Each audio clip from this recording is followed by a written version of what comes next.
tusaidiane katika mambo ya wema, mambo mazuri, mambo ya khairi, na vile vile mambo ya ucha Mungu, na tusisaidiane katika mambo ya madhambi na makosa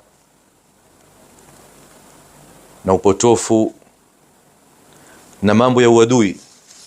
Huko tusisaidiane, hayafanani na sisi Waislamu. Tawasaw bil haqqi tawasaw bis sabr, tuweni wenye kuhusiana, kushikamana na haki. Na kwa kuwa haki ni nzito, Mwenyezi Mungu atuambia muhusiane vile vile kuwa na subra, sababu kitu kizito chataka moyo mkubwa wenye subra. Haki, qulil haqqa walau kana murra, haki isemwe, lakini haki ni uchungu, ni nzito. Haki yataka upole katika kuisema na hikma ya hali ya juu. Na vile vile Mwenyezi Mungu akatuambia tuweni wenye kukumbushana, wataawanu. Mwenyezi Mungu atuambia subhanahu wa ta'ala, wadhakkir fa inna adh-dhikra tanfa'u al-mu'minin. Adh-dhikra tanfa' wenye imani, tanfa'uhum. Wadhakkir fa inna adh-dhikra tanfa'u al-mu'minin. Wasokuwa na imani ndio hawawezi kunufaika na ukumbusho. Wasokuwa na imani ndio wale ambao kwamba Mwenyezi Mungu atuambia wa idha dhukiru la yadhkurun, hata wakikumbushwa pia hawakumbuki, hawaathiriki na ukumbusho. Mwenyezi Mungu Subhanahu wa Ta'ala tuwafikie kuwa daiman ni wenye kushikamana na haki, na atupe subra katika kuhusiana haki, na katika kukumbushana mazuri, na katika kuongozana na kurekebishana ikihitajika.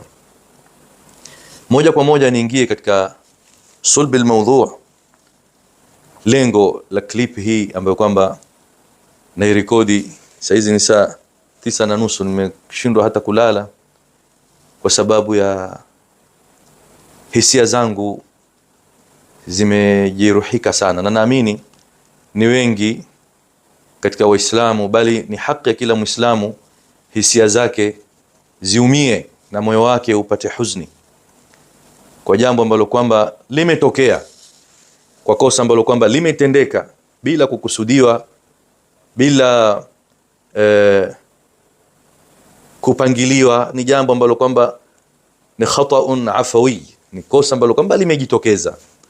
Na hii ni tabia ya kila mwanadamu, kullu ibn adama khata'un, kila binadamu huwa yeye ni mwingi sana wa kukosa. Haswa mtu dai ila Allah anaweza kuwa mara nyingine anatoa muhadhara ama anatoa darsa, akapitikiwa akapata ile kitu kinachoitwa zallatul lisan, yani kuteleza kwa ulimi. Hapo hapana tatizo, hapo ni jambo la kawaida sana sana sana. Kuna mtu alikosea kama alivyotuambia Mtume sallallahu alaihi wasallam. Yule bwana kama ilivyokuja katika hadithi, alikuwa katika safari yake na ana kipando chake ngamia, na amebeba chakula na maji, amechoka, jua kali, akapumzika chini ya mti. Hadithi maarufu ni watu wote wajua. Alipopumzika pata usingizi, akiamka au labda alimpoteza kipando chake, akamtafuta na maji na chakula. Aliposhindwa na jua kali, hali imemlemea, akapata kivuli, akapumzika chini ya mti. Mara akifungua macho, amelala, akifungua macho, akishtuka aona ngamia wake amemsimamia. Waionaje furaha yake mtu? Furaha yake bila shaka ilikuwa kubwa sana. Basi furaha Mtume swalla sallam atuambia ya Mwenyezi Mungu kwa mja wake anaporudi nyuma akarekebisha makosa yake ni kubwa kuliko furaha ya huyu alopoteza kipando chake, kuna chakula, kuna maji ndani yake na kuzihitajia. Mawdhu'u shahid, alisema yule bwana, Allahumma anta abdi wa ana rabbuk, akhta'a min shiddati alfarah. Alimwambia Mwenyezi Mungu, ya Rabbi, wewe ni mja wangu na mimi ndiye Mola wako. Hakuna kufuru zaidi ya hiyo. Hakuna kufuru zaidi ya hiyo. Lakini Mtume sallallahu alaihi wasallam akatwambia la, si kila neno, si kila linalotamkwa ni la kukufurisha. Hapana, kuna zallatul lisan, ameteleza ulimi wake kwa hali alokuwa nayo. Hali gani? Shiddatul farah, alikuwa na furaha kubwa mpaka akawa anachokisema hakifahamu. Sengine hutokea hali kama hiyo, na Tutakiwa sisi Waislamu mashekhe ama madai wanapoteleza mara nyingine wakatamka neno, basi sisi tuwe na husnu dhann, tutafute udhuru, pamoja na kwamba tutakumbushana na tutanasihiana. Sasa tatizo halipo katika kukosea neno, halipo hapo, lakini mtu anapokumbushwa akaambiwa neno hili halifai kutumika sehemu hiyo,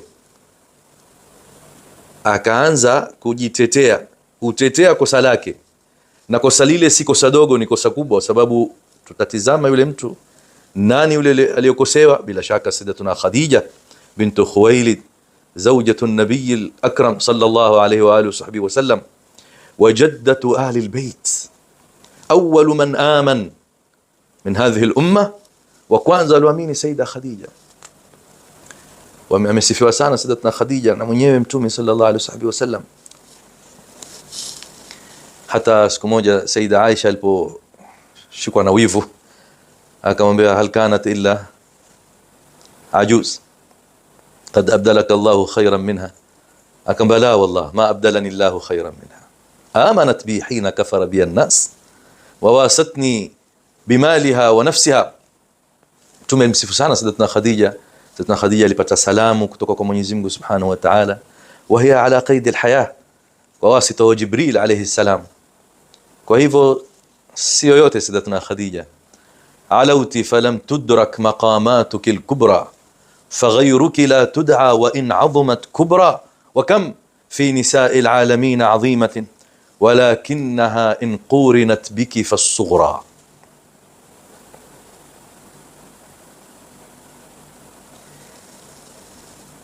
Sayyidatuna Khadija ni mkubwa na haiwezekani kutumika lile neno ambalo mimi katika kukumbusha hapa siwezi hata kulitaja, sababu nimelifuatilia kwa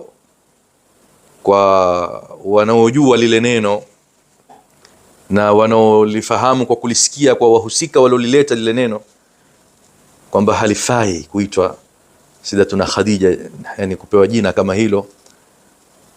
Wala tanabazu bil alqab, ikiwa sisi kwa sisi la tanabazu bil alqab, je maqamu ya Sayyida Khadija radhiyallahu anha wa ardaha, ambaye moja kwa moja la kumfurahisha yeye la mfurahisha Mtume sallallahu alaihi wasallam, la kumuudhi Sayyidatuna Khadija na hilo jina haliwezi kumfurahisha Sayyidatuna Khadija, bila shaka litamuudhi Mtume sallallahu alaihi wasallam, na kumuudhi Mtume sallallahu alaihi wasallam ni balaa kubwa sana mbele ya Mwenyezi Mungu Subhanahu wa Ta'ala. Na kujitetea kusema kwamba lengo lilikuwa zuri, nia ilikuwa mzuri, hakuna mwenye mushkil wala mwenye matatizo na malengo na nia, sababu mkosa wa jambo hili, aliyekosea katika jambo hili ni mtu ambaye kwamba masha Allah min khirati ad-du'at wa min khirati ash-shabab wa min khirati al-fudala, wenye kutumikia ilmu, wenye kufaidisha umma, yuko mbele kabisa masha Allah. Minna ahli sunna wal jamaa, minna ahli taraiq as-sufiyyah as-saniyah. Lakini hapo lilikuwa ni kosa, na kusema kwamba al-ibra bil-lafidhi la bima yatasarrabu ila fahmi al-mustami'i, na mfano wa ibara kama hizo, hata kama labda ni kawaid wameziweka ulamai, lakini zaenda kinyume na Qur'ani katika kadhia tulikuwa nayo. Qur'ani ndio muhaimin ala kulli kitab, ala kulli kalam. Hakuna baada maneno ya Mwenyezi Mungu maneno yoyote illa yawe ni maneno ya Mtume Muhammad sallallahu alaihi wasallam, litubayyana lin-nasi ma nuzila ilayhim, iwe Mtume sallallahu alaihi wasallam afafanua. Lakini qawaid ni istilahat zimewekwa na ulamai rahimahumullah wa jazahumullahu anna wa anil ilmi wa anil islami khaira, lakini la tuqaddimu bayna yaday Allahi wa rasulihi wattaqullah inna Allaha sami'un alim. Mwenyezi Mungu atuambia ma yalfidhu min qawlin illa ladayhi raqibun atid, na Mwenyezi Mungu Subhanahu wa Ta'ala atuambia ya ayyuhalladhina amanu la taqulu ra'ina waqulu ndhurna, aya sariha, iko wazi kabisa, ni katazo inapokuwa tamko lina zaidi ya maana moja. Ra'ina ni lafdhun sahih, musiseme ra'ina. Kwa nini wasiseme ra'ina min ar-ri'aya? Yani ya Rasulullah, masahaba walikuwa wakimwambia Mtume SAW walipokuwa wakiwasikia Mayahudi wakimwambia ya Muhammad ra'ina ra'ina, na wao wakaona labda ni neno zuri, wakawa na wao wasema ra'ina. Qur'ani kwambia la, musiseme ra'ina, la taqulu ra'ina, wala haikuambia la taqulu ra'ina illa idha hasunat niyatukum wa saluhat maqasidukum hina idhin quluha. La taqulu ra'ina, maana lina maana mbili. Nyinyi mkusudia riaya, lakini Mayahudi walitumia hili neno min ar-ru'una. Ni tamko lina masdar mbili, min ar-riaya min ar-ru'una. Yani Mtume SAW ni pite kwa lugha ya kwetu amu au lamu. Pite ni mtu mjinga mzuka ajielewi. Ra'ina min ar-ru'una, huko ni kumtukana Mtume sallallahu alaihi wasallam, na masahaba walikuwa hawajui kama wale Mayahudi wakusudia nini. Sasa lile neno au laqab, lile tamko lilotumika kwa Sayyida Khadija radhiallahu anha wa ardhaha, hata kama linao maana mzuri pengine ya kukubalika, lakini lina na maana mbaya, na hii ni aya mbele yetu. Hatuwezi sisi kuivuka aya ya Mwenyezi Mungu Subhanahu wa Ta'ala. Tuweni kama Sayyidina Umar, kana waqafan, alikuwa mbele ya kitabu cha Mwenyezi Mungu, hasongei mbele hatua hata moja. Na